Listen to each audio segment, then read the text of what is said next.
Hello, my name's Lizzie. I'm Anglican. In 4 months' time, I'm going to be moving into a convent ready to become a postulant. And a few people have been saying it'd be useful for me to do a video about what jobs I've had in the past. And with me, that also ties in with what benefits I've been on, like job seekers and housing benefits and stuff at certain periods too.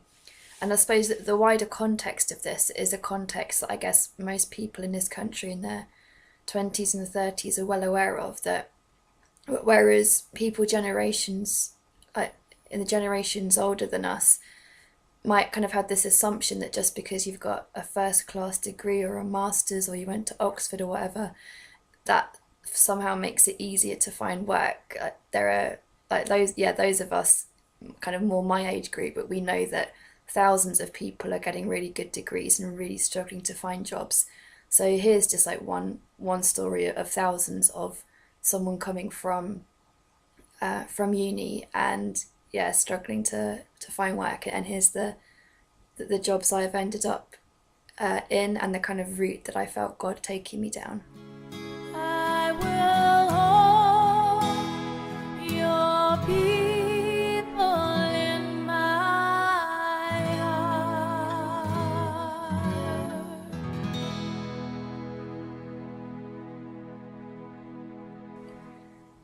So my story is a slightly more unusual one in that I trained to be a priest and then didn't end up becoming a priest. So I left theological college with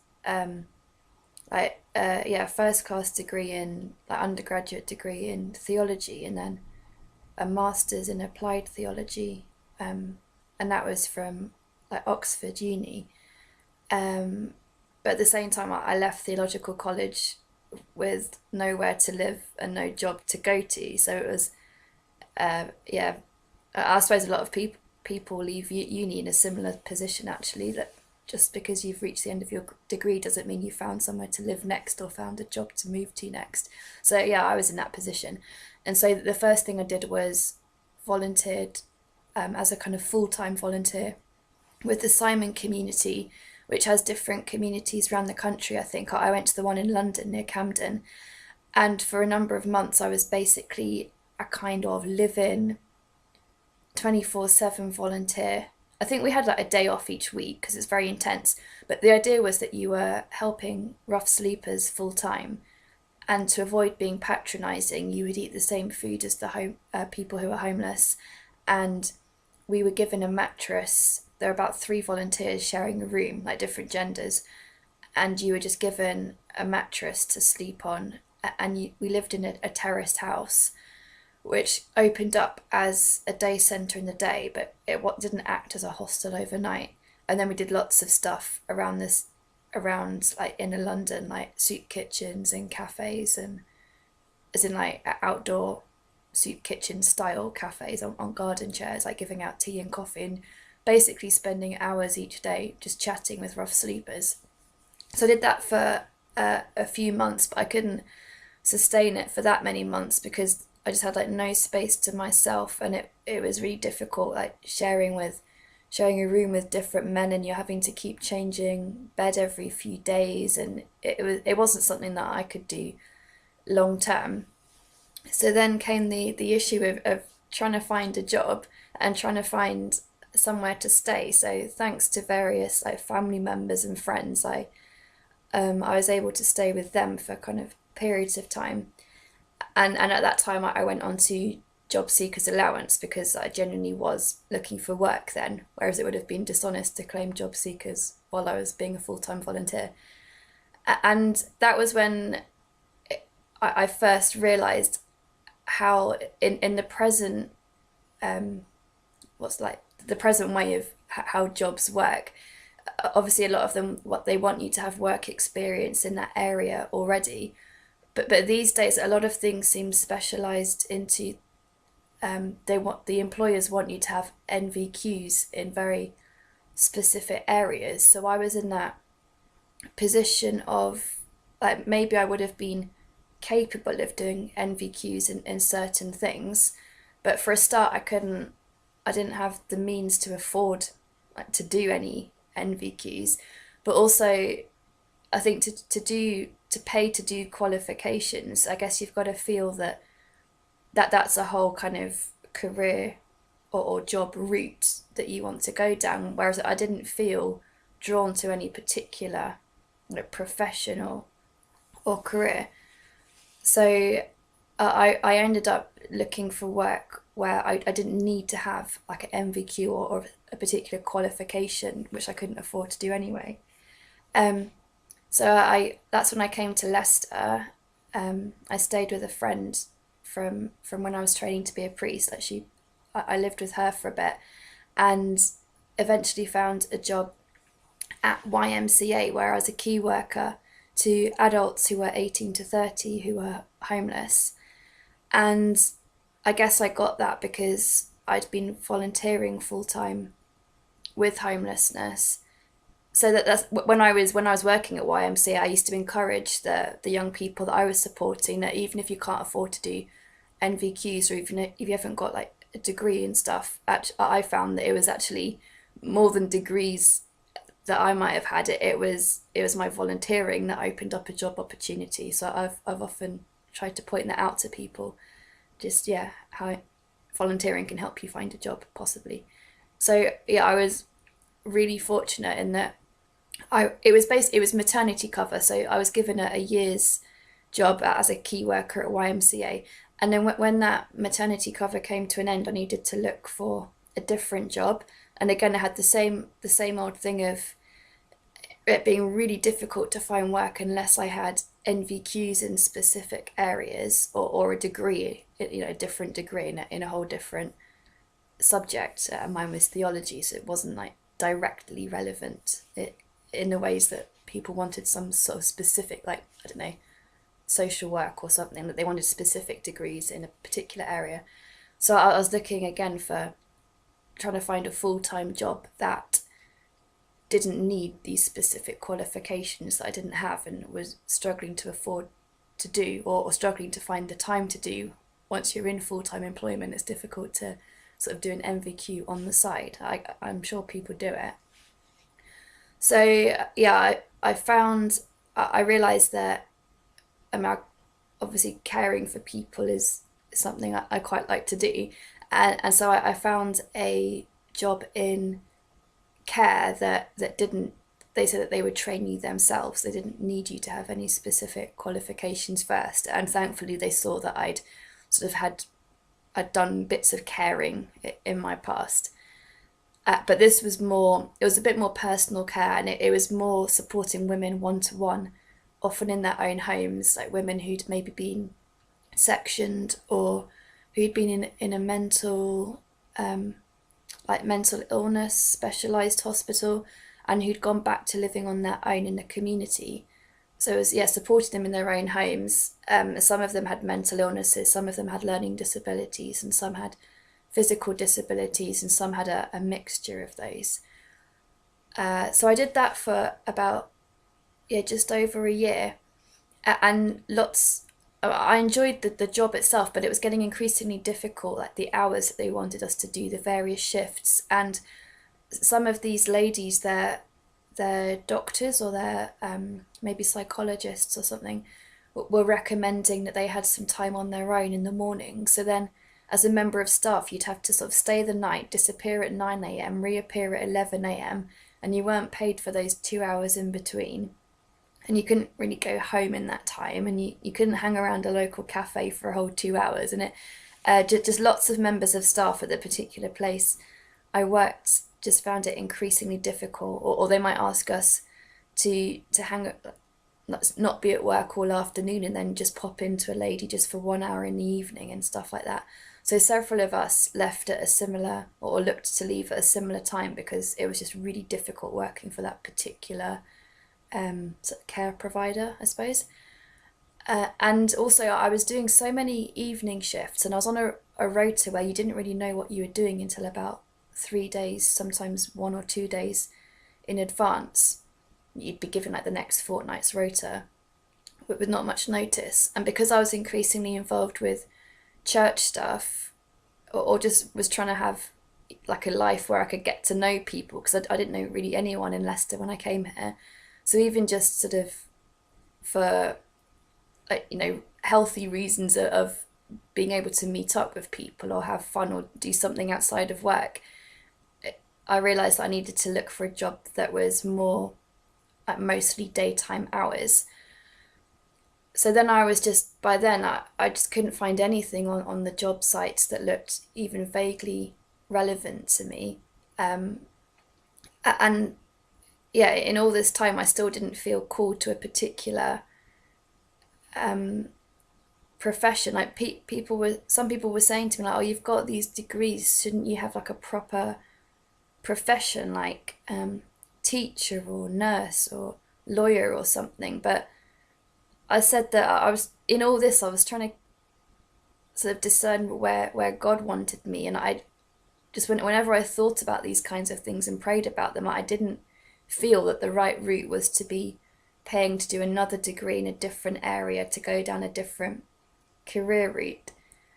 So I was just sticking with the whole looking for more kind of modest care jobs. And also, even if I wanted to go down a nursing or a teaching route, it came back to the thing of I don't have like the financial means of doing like the degree or the training you need for it. So it was a bit kind of, yeah, I was a bit stuck in that way. Um, so yeah, I then was just making random phone calls just to try and make tenuous links to people to try and persuade them that even though I didn't have certain qualifications they wanted and I didn't drive, and that was another thing because I couldn't, again, I was like stuck because it's difficult to find jobs that will accept you if you don't drive, but then it's difficult to afford driving lessons in the first place. Um, so yeah, I was trying to find jobs that would take me on, knowing that I didn't drive. So I eventually found a job that were willing to try me out as I can't remember the phrase of it now. It was something like recruitment manager. That sounds kind of higher than it actually was. Uh, it was a bit more like a call center, but it was, but being on the phone end of matching up agency care workers with care homes that needed them. Like usually they'd phone me up if one of their own usual staff was suddenly sick or on holiday, then I'd have to find a replacement. So it was quite stressful and quite pressured. And I was told that I had to, there were certain weekends or evenings when I had to have a mobile phone on me and basically be on call, like you'd expect a manager higher up and being paid more to do. But I was having to do this like while at church or in choir practice, or yeah, it was, or like even once I'd gone to bed and stuff, that the mobile might ring, like go off, and I'd have to spend like the next hour trying to phone people to see if they could go into this care home. Though obviously it was needed, like you need people to do these things. But the place I worked, the ethos was, I was trained in, the manager was really big on like neuro-linguistic programming and that kind of stuff, and he taught me things like, don't say thank you to the people that you're on the phone to, make them say thank you to you. And he said things like, in every conversation there's a dominant person and a submissive person, and I had to make sure that I was the dominant person. And it was very like productivity and success kind of mentality. And eventually it got to the point where it got to the end of my, oh yeah, I was told not to say hello to people when I answered the phone, or when I picked up the phone. I was just told to say like, Bob please, or all these little kind of things I was taught to try and get past to try and get straight to the manager on the phone and to sound very authoritative and all this stuff. And it really wasn't me. So yeah, it got to the end of my 3-month probation period with them, and they said that they didn't want to carry me on, which kind of was a relief to me in a way, although it made me without work yet again. But when I asked why, they said that they didn't like my work ethic. And when I asked what was wrong with my work ethic, it came down to the fact that financial like bonuses just didn't work as an incentive to me, and I always felt bad about being rude to these people. And so yeah, because I generally cared about people and being kind more than like the money side of things. Yeah, apparently my ethos didn't fit there. So then I overnight became without a job again. I think I did have a little sort of side pocket money job. I was doing some proofreading for people in Oxford, um, like on the side, just occasionally at weekends and things. So I had a tiny bit of something coming in, like a few hours a week. But that kind of work, it's more like backlog work that comes in monthly waves, so that on any given day you could ask for work and they'll give you what they've got. But sometimes they might have like £10 worth of work for you, and sometimes they might have £6, and sometimes they might have nothing for a few days. So it wasn't very stable, but it was something. So I just did. I just had to switch to just asking for work as much as possible from that and just getting what they had to give me. But so I didn't qualify for job seekers because I had a tiny part-time job. Is that right? I can't. Yeah, I think that's probably right. Um, but obviously, I was looking for another full-time job again, and it went back to the whole thing of really struggling because I didn't drive and I didn't have MVQs in certain areas. And then around this time, the I was a volunteer street pastor by now, and the street pastors were looking for a new administrator for 12 hours a week. So I applied for that and got given the job. So, oh, yeah, so I was interviewed for it and then I was offered the job, but then I was told that I couldn't start, or they didn't want to start me until they'd got some funding from the local police. Uh, yeah, and they were right to not let me start until they knew that they could pay me because it was a charity. So I was offered the job in May, but I didn't start till September, because we were just waiting for the funding to come through. So that was an awkward few months because I really felt that that was the right job for me and that was where God wanted me. So it didn't make sense to be looking for a full-time job, knowing that I had this 12 hours a week job that really suited me to go to once the funding came through.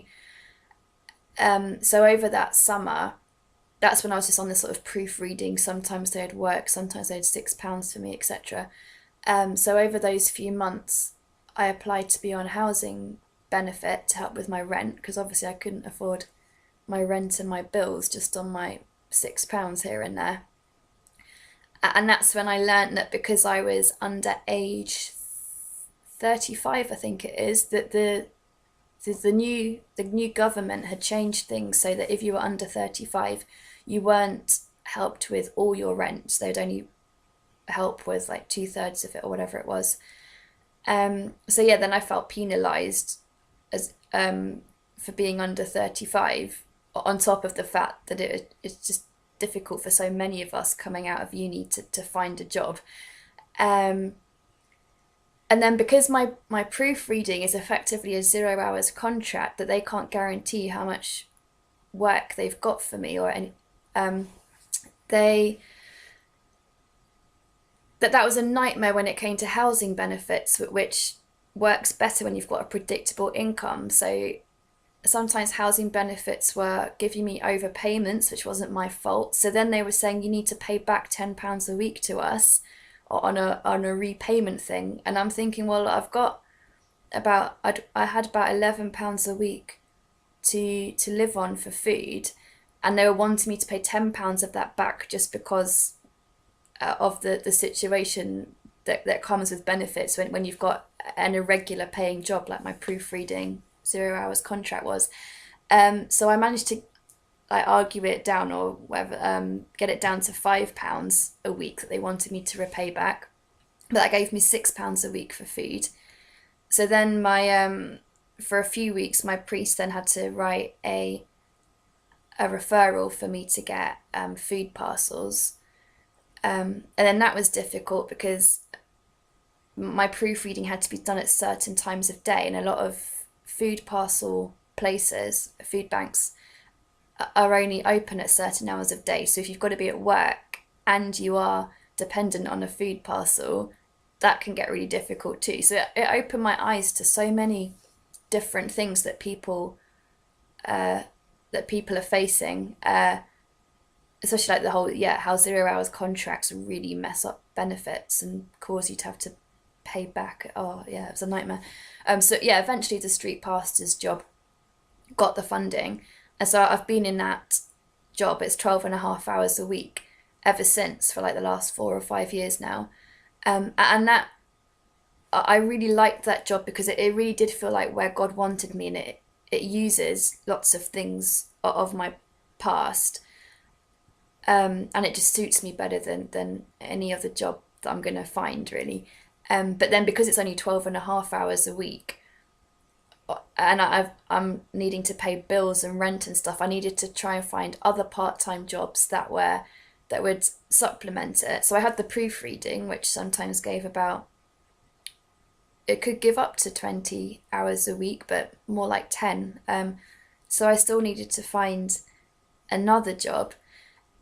And in all these years, I'd been talking with my current priest about like where did God want me, and he introduced me to the whole spirituality of the little brothers and sisters of Jesus who intentionally have normal manual labor jobs in their communities. And it was my priest that said to me, "Have you thought about being a road sweep or being working in a supermarket?" Because he really saw a lot of value in that, just being an ordinary member of the community. But this is where you get into the conflict where that appealed to me and obviously to him. And other people would say, "Oh, but you've got these degrees, you'd be taking someone's job away from them if you went and got that when you're kind of overqualified for that kind of job." But at the same time, so many of us, like younger adults, have got good degrees and genuinely can't find work. So what are we supposed to do? Is it wrong for us to look for a job that will accept us, like despite our degrees almost sometimes? But yeah, I probably would feel uncomfortable having a cleaning job or a supermarket job full time. But when I was praying about, needing to find another part-time job on top of the street pastors and the proofreading, suddenly a cleaning job came up right in the church where I was doing my street pastor work from. And they particularly wanted a cleaner that ideally lived nearby, because they were only needed a few hours a week, like 10 hours a week, and preferably like at certain times in the week, like really early on a Monday and quite late on a Friday evening. And they wanted someone that could also interact with the people that came into the church and used the buildings. So yeah, I got this job as a cleaner for 10 hours a week. And on top of that, sometimes I might answer someone's question about Christianity who's popped into the church, or pray with someone who's in distress, or chat with, I love talking with the AA or the NA or adults with learning disabilities that use the rooms that I'm cleaning. So yeah, for the last few years now, I've had those 3 jobs of street pastors, cleaning and proofreading. And then more recently, the proofreading, were the amount of available work was going down even more. And so I was praying about, well, I'm going to have to find a 4th part-time job, because I really need to get nearer 30 hours a week of work to afford like rent and bills and stuff. And so that I tried to look for sessional work this time in care like I'd done before. And eventually I found again, that was the whole going through job websites, not finding anything where I had the necessary qualifications, or didn't drive and all this. But I eventually found this 4th part-time job that I've just had for a few months now, working with adults with learning disabilities, just doing fun activities in the city centre. So it's only like 5 minutes walk away from the church where I've got the street pastors and the cleaning job. So it's a bit of a juggling act, but it really has opened my eyes to, I was going to say this myth, but yeah, it's shown that this assumption that just because you've got such and such degree doesn't mean it's any easier to find a job. And sometimes, I know lots of us sometimes feel it's almost worked against us. Like sometimes you get told you're overqualified, or even if you do find a job, then you get criticism from elsewhere that you're taking up someone else's job, that you're overqualified for, and all this stuff. And yeah, it really opened my eyes to things like, yeah, 0 hours contracts. What do you do when you're stuck that you need an NVQ for a certain job but you can't, or certain career path but you can't afford the NVQ in the first place?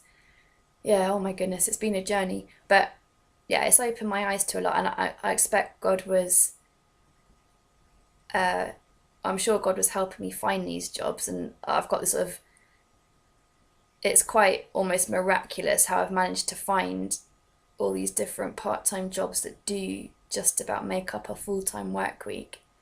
And it's just made me experience something of what like thousands of other people, millions of other people are experiencing in their situations.